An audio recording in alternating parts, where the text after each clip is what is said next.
Sumasa inyo ang palatuntunang ang Iglesia ni Cristo, isang palatuntunan na maghahatid sa inyo ng mga dalisay na aral ng Diyos na sinasampalatayanan ng Iglesia ni Cristo. Mga katotohanang maghahatid sa atin sa matuwid na landas ng paglilingkod sa Diyos. Magandang araw po sa inyong lahat, mga giliw po naming taga-subaybay.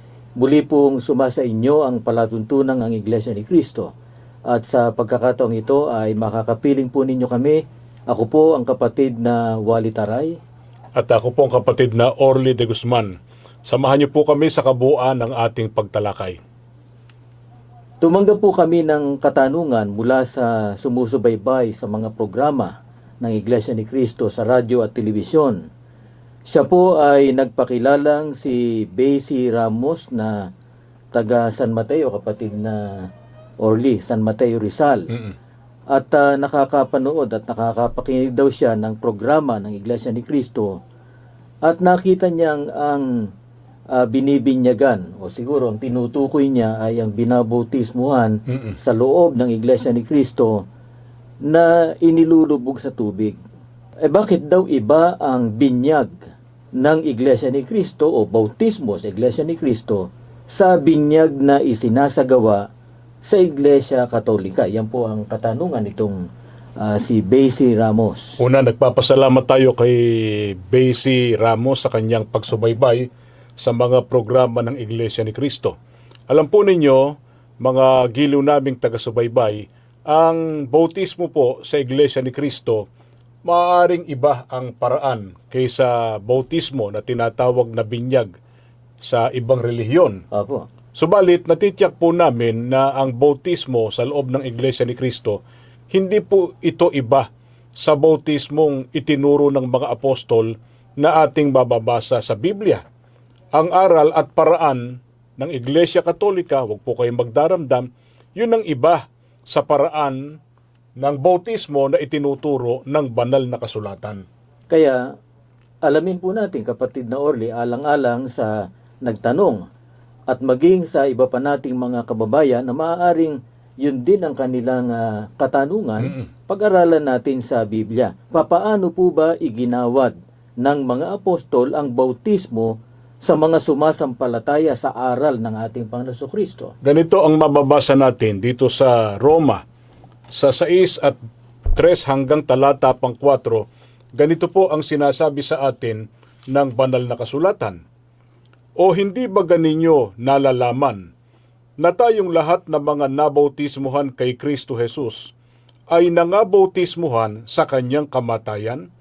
Tayo nga'y nangalibing nakalakip niya sa pamamagitan ng bautismo sa kamatayan, na kung paanong si Kristo ay nabuhay na mag-uli sa mga patay sa pamamagitan ng kaluwalhatian ng Ama, ay gayon din naman tayo'y makalalakad sa panibagong buhay. Ang mga binautismuhan po ng mga apostol, ang sabi po ay inilibing kalakip ng Panginoong Hesukristo sa pamamagitan po ng tinatawag na bautismo sa kamatayan.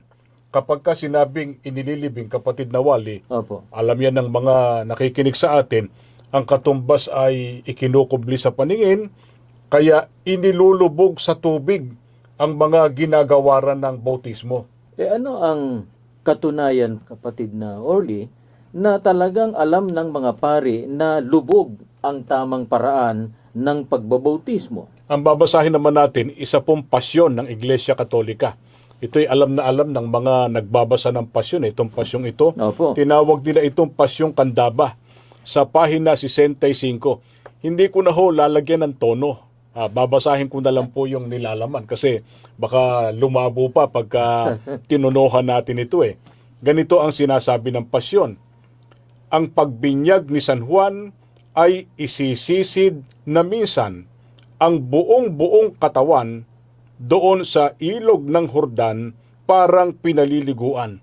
Sana po napansin nyo, Miss Basie at ng iba pang sumusubaybay, na ang binabautismuhan ayon sa sumulat po ng pasyon, isisisid, katumbas ng inilulubog. Inilulubog. Wala naman kasing sumisid na bumbunan lang, kapatid na Wally. Opo. Pagka isisisid, inilulubog, ang buong katawan.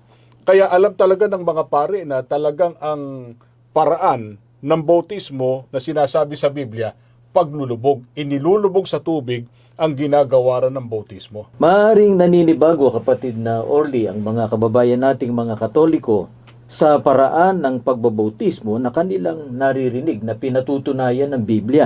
Kundi maging sa kanilang aklat, ang pasyon na binasa ninyo kanina, sapagkat ibang-iba ito sa kanilang karaniwang nasasaksihan sa ginagawang pagbibinyag sa Iglesia Katolika.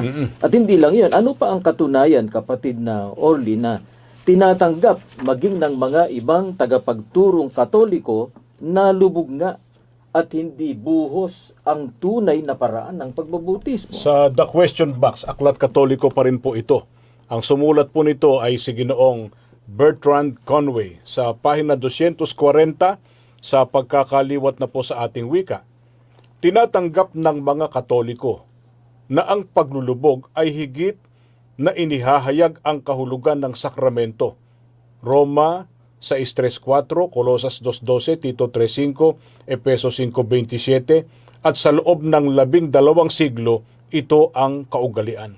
Sana po napansin nyo, maging ang iba pang mga otoridad ng Iglesia Katolika, tinatanggap nila na ang tunay na bautismo ay sa pamamagitan ng lubog. Yan ang paraan ng bautismo sa Biblia. Opo.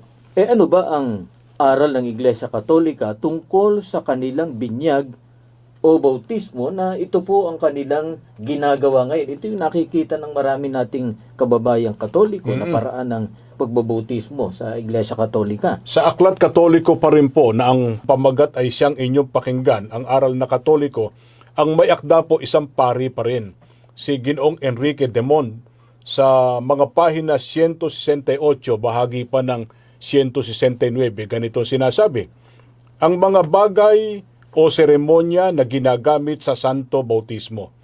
Hihinga ang pari ng makaatlo sa mukha ng bata na magwiwika, umalis ka sa kanya karumal-dumal na espiritu. Kukuha ang pari ng kaunting asin at ilalagay niya sa bibig ng bata na wiwikain, tanggapin mo ang asin ng karunungan. Babasain ng pari ang kanyang hinlalaki ng laway at siyang ipapahid sa dalawang tenga at ilong ng bata na wiwikain efeta, na ibig sabihin babuksan at maging samyo ng masarap na amoy. Sa kahuli-hulihan, tatanungin ng pari, ibig mong mabinyagan? At ang sagot ng padrino at madrina ay, oo po, ibig ko. Itutuloy ng saserdote at bibinyagan ng bata na ibubuhos ang tubig sa ulo niyang wiwikain. Binibinyagan kita sa ngalan ng Ama at ng Anak at ng Espiritu Santo. Ito po ang seremonya ng binyag sa Iglesia Katolika. Balikan natin ang ilang kapatid na wali. Ang sabi sa aklat ng Iglesia Katolika, hihingahan na makaitlo 3 beses ang muka ng bata. Ang hihinga, yung pare, sa muka ng bata. Kasunod nun, maglalagay ng asin sa bibig ng bata. Tapos ay mayroon pang pagpapahid ng laway sa dalawang tenga at ilong ng bata. Ang magpapahid ng laway niya, Yung pasintabi po sa mga kumakain, yung pare. Papahid sa ilong at sasabihin, epeta. Nang ibig daw sabihin, maging samyo ng masarap na amoy. At mayroon pa silang idinagdag, kapatid na wali, yung pagkakaroon ng tinatawag na padrino at madrina. Yan yung palasak na ninong at ninang. Oo. Palibasa, hindi makasasagot yung bata. Oo. Yun ang sasagot pagka magtatanong na yung pare kung gusto raw ng bata na mabinyagan siya. Ang sasagot yung ninong o ninang, ang sabi sa aklat oo po Oo na, may po pa. Talagang magalang pa Pero mali sa paraan po ng Biblia. Hindi kasi yan ang paraan ng bautismo na itinuturo ng Biblia. Sapagkat sa Iglesia Katolika, gaya ng alam ng marami at binasa nga natin, binubuhusan ng pare ang ulo ng bata ng tubig, yun ang kanilang tinatawag na binyag. Maaari pong ang nasa isip ng ating mga kababayan, ganun pala ang tunay na paraan ng pagbabautismo na nakasulat sa Biblia, na ito ay inililibing o inilulubog. Bakit hindi po ito ang nakikita nating ginagawa ng Iglesia Katolika ngayon? Binago kasi nila noong ika-12 siglo. At yan ang sinasabi ng isang kardinal ng Iglesia Katolika, ang pangalan po ay James Gibbons, sa kanyang aklat na ang pamagat, ang pananampalataya nating mga ninuno, sa pahina 274. Sa loob ng ilang siglo pagkatapos ng pagkakatatag ng Kristyanismo, ang bautismo ay karaniwang iginagawad sa pamamagitan ng lubog. Ngunit mula ng ika-12 siglo, ang kaugaliang pagbibinyag sa pamamagitan ng buhos ay namayani sa loob ng Iglesia Katolika.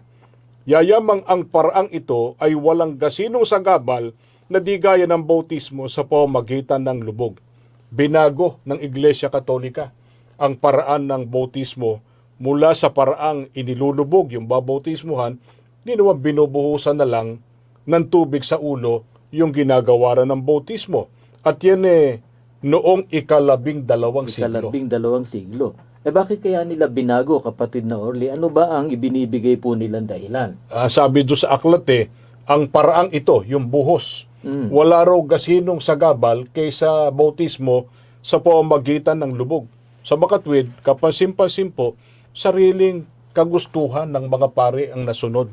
Sabi nga sa termino ng iba, kapritsyo. Kapritsyo, Oo. sariling Oo. konbinyensya. Oo, kahit nalabagin ang kalooban ng ating Panginoon Diyos, masunod lang ang gusto nila, kahit nalabagin ang aral ng Diyos at ni Kristo at ng mga apostol na nakasulat sa banal na kasulatan. Sino po naman ayon din sa mga pare?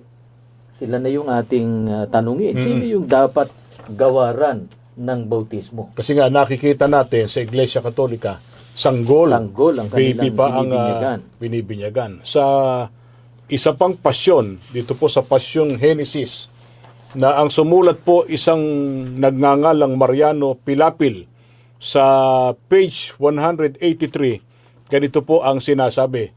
Hindi ko na ulihog, lalagyan ng tono para mas maliwanag. Magmula sa Jerusalem, lahat ay inyong libutin at turuan ng magaling ang taong nagugupiling ng sasalay di mahimbing. Ang sinumat aling tao, aralan at binyagan ninyo at tumanggap ng bautismo aking magiging katoto. Ngunit ang hindi tumanggap, aayaw na pabinyag, di magkakamit patawad, walang salang di maghirap sa apoy na nagniningas. Ayon po sa binasa natin pasyon, sino man daw na turuan o aralan at binyagan ay magiging katoto o alagad ng ating Panginoong Hesukristo.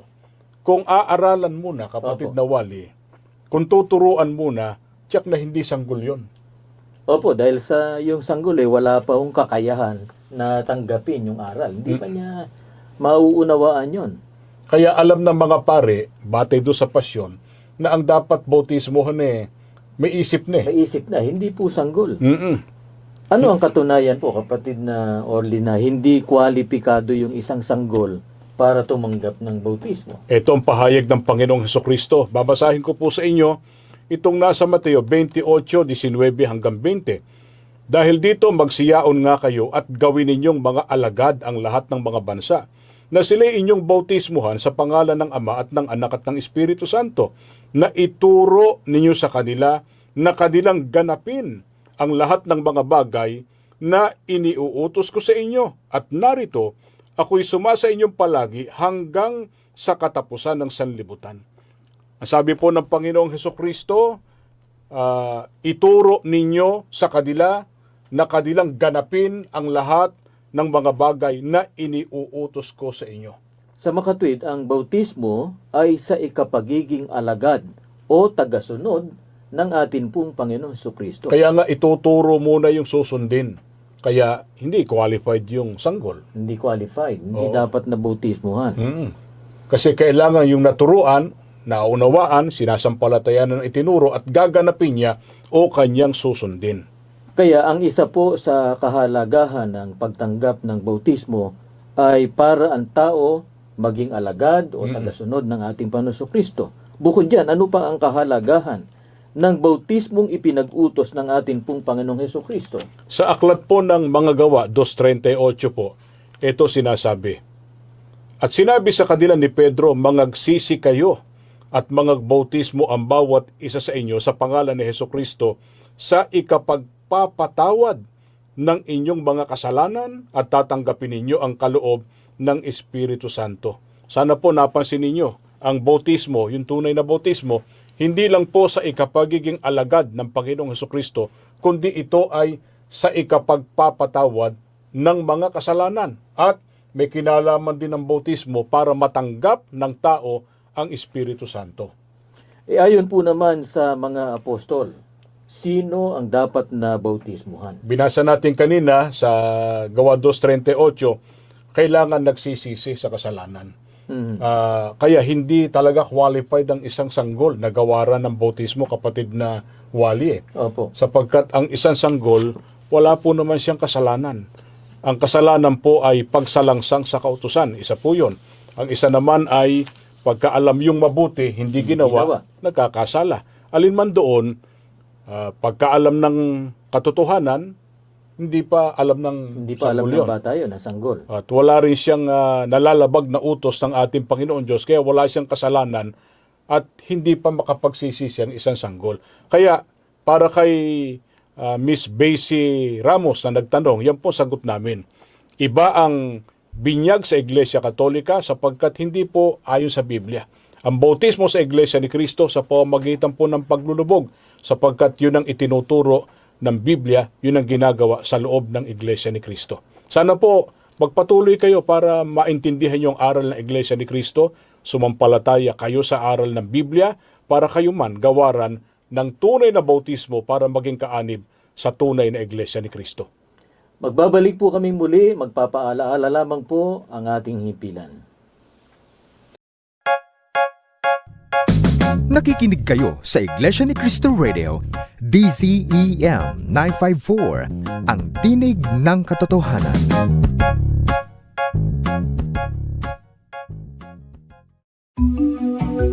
A to Q. Answers to questions. Ang malinaw na kasagutan ng banal na kasulatan sa mga katanungan. Paglalahad ng mga salita ng Diyos na maghahatid sa tao sa pagkaunawa sa katotohanan at magdadala sa kaligtasan. A to Q. Answers to questions. Nagpapatuloy po tayo dito sa ating palatuntunan at sa pagkakataon pong ito ay bibigyang daan po natin ang katanungan ng isa nating taga-subaybay, si J.R. Andrada. Pakinggan po natin at panoorin ang kanyang tanong. Ako po si J.R. Andrada, nakatira sa Makati. Ang tanong ko lang po kung bakit walang rebulto o himay sa loob ng kapilya ng INC, di katulad ng aming simbahan. Marahil kapatid na Wally ay napansin niya nga doon sa kanyang dating relihiyon, maraming imahen, maraming rebulto, niluluhuran, dinadalanginan, sinasamba, tapos sa ating mga kapilya, gusalin samahan, walang ganon. Kaya napansin niya na walang mga rebulto sa ating mga kapilya. Hindi tayo lumuluhod o nagdadasal o nananalangin sa mga rebulto. Kasi po, Mr. Andrada, ang Diyos po ang nagbabawal ng pagsamba, pagluhod, pagdalangin sa mga larawang inanyuan na kung tawagin po sa Biblia ay mga Diyos-Diyusan. Mga Diyos-Diyusan. At yan ay atin pong mababasa dito po sa aklat ng Exodo sa 20 at ang mga talata po ay 3 hanggang talata pang 5. Huwag kayong magkakaroon ng ibang Diyos maliban sa akin. Huwag kayong magkakaroon ng Diyos-Diyusan o kay larawan o rebulto ng anumang nilalang na nasa himpapawid, nasa lupa o nasa tubig. Huwag kayong yuyukod o maglilingkod sa alinman sa mga Diyos-Diyusang iyan sapagkat akong si Yahweh ay mapanibughuin. Parurusahan ko ang lahat ng aayaw sa akin, pati ang kanilang mga anak hanggang sa ika-4 na salinlahi. Ang binasa ko po sa inyo, Mr. Andrada, at sa iba pa, pahayag mismo ng Diyos. Pagbabawal mismo ng Panginoon Diyos. Ang sabi po niya, huwag kayong magkakaroon ng Diyos-Diyusan, o kay larawan, o rebulto. Huwag kayong yuyukod o maglilingkod sa alinman sa mga Diyos-Diyusang yan. Kaya bawal talaga yung pagsamba sa mga imahen, kapatid na Opo. Wally. At ano po, kapatid na Orly, ang babala ng ating Panginoon Diyos sa mga sumasamba sa larawan? Kung natatandaan pa ng mga sumusubaybay, sabi ng Panginoon Diyos, parurusahan ko ang lahat ng aayaw sa akin. Yung palang pagsamba sa rebulto, katumbas ng pag-ayaw o pagtanggi o pagtalikod ng tao sa ating Panginoon Diyos. Kaya kahit pa sabihin ng tao na yung kanyang pagyukod sa rebulto para sa Diyos, hindi totoo sa Diyos yun eh. Kasi ang katumbas nun ay pagtalikod po ng tao sa Kanya. Hindi nakalulugod sa Diyos yun. Kapatid na Orly, hindi lang po rebulto ang sinasamba ng mga kababayan nating Katoliko, ng Iglesia Katolika, kundi pati na yung tinatawag na relikya. At alam ng mga kababayan natin, lalo ng mga debotong Katoliko, yung relikya pwedeng abo o buto o damit ng kinikilalang santo, na yun ay nakikita nating ibinabalita, nasa ganong simbahan, dinadayo naman ng mga kababayan nating Katoliko, dinadampian ng kung ano, hinahalikan, niluluhuran, katumbas ng sinasamba. Kapatid na Orly, ano ba ang sinasabi ng ibang mga nagsuri tungkol sa relikya?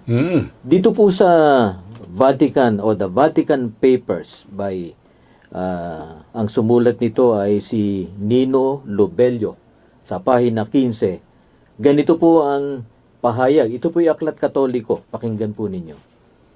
Sa ilang mga siglo, ang simbahan ng San Juan Lateran sa Roma ay nag-ingat ng bungo ni San Pedro sa isang lalagyang pilak na kung saan ilang milyong mga mananampalatayang Katoliko ang nagpunta upang sumamba.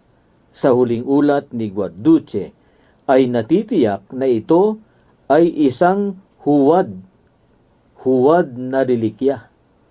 Ito po ang napatunayan sa pagsusuri ng mga pare tungkol dito sa tinatawag na relikya, katulad ng di umano ay bungo daw ni Apostol Pedro, kapatid na Orly. At anong kanilang napatunayan tungkol sa sinasabing bungo ni Apostol Pedro na nasa isang simbahan sa Roma? Napatunayang ang relikyang yun na sinasamba at dinalanginan ng maraming mga Katoliko, milyong-milyong Katoliko ang sumamba riyan eh. Ito pala isang huwad o palsipikado. Sa makatwid, peke na bungo ni Apostol Pedro. Bakit po kaya hindi nila sinasaway yung kanilang mga miyembro, yung mga Katoliko, sa pagsamba diyan sa mga tinatawag nilang ito na relikya? Meron din sagot yung sumulat ng aklat na binasa mo, kapatid na Wally. Sa page 102 naman, sa wikang Pilipino na. Ang Batikano rin ay nagtatamasa ng malaking kita mula sa mga relikyang ipinamamahagi nito sa buong mundo. Kapag ang isang simbahan ay humihiling ng isang relikya ng mga abo o mga buto, malaking abuloy na salapi ang inaasahan. Ang kabuuan nito ay ipinauubaya na sa pagpapasya ng kinaukulang pastor o obispo. Ang pusod ng isang Santa Venerina halimbawa, ay umabot sa nakagugulat na halagang halos 200,000 dolyar sa isang simbahan sa Calabria. Ayon sa may akda ng aklat na ito, ang Batikano o ang Iglesia Katolika tinutukoy nagtatamasa ng malaking kita mula dyan sa kanilang tinatawag na mga relikya. Ayun, negosyo pala ito, kapatid na Orly. At paano sila kumikita sa pamamagitan ng relikya? Kapag daw yung isang simbahan nag-request ng relikya, pwedeng abo, pwedeng buto, malaking abuloy na salapi ang kanilang inaasahan. Hindi lang pala ito huwad kundi talagang Negosyo pa. sinasadya nila para pagkakitaan. Ano ang halimbawa nung relikya na pinagkakitaan ng malaki ng Iglesia Katolika? Bukod doon sa bunguro ni Apostol Pedro, ito naman kakatwa no? Pusod. Pusod ng isang santa. Si Santa Venerina daw. Nakakagulat yung kinita nila dyan. Halos 200,000 dolyar sa isang simbahan doon sa Calabria. Ano pa ang halimbawa ng palsipikadong relikya, kapatid na Orly? Meron pa ba? Meron pa. At dyan sa aklat na Crime and Immorality in the Catholic Church ni M.A. McLaughlin sa pahina 245, patuloy pa sa wikang Pilipino na. Ang mga relikya ay pira-pirasong labi ng mga katawan ng mga santo o mga bagay na nadaiti sa kanilang mga katawan o sa katawan ni Kristo o ni Maria. Karaniwan ng ang mga indulhensya ay iniuugnay sa mga relikya at maaring matamo ng sino mang mayroon ng mga ito, ng mga sumasamba o humahalik sa mga ito. Ang pagbibili ng mga huwad na relikya noong panahon ni Lutero ay bantog sa kasamaan. Kabilang sa mga panlilinlang ay ang mga balahibong mula sa mga pakpak ng mga anghel, na 12 alabok mula sa pagkakalalang kay Adan, gatas mula kay Birhen Maria, at ilang di umano ay mga lambong na pamburol mula sa libingan ni Jesus.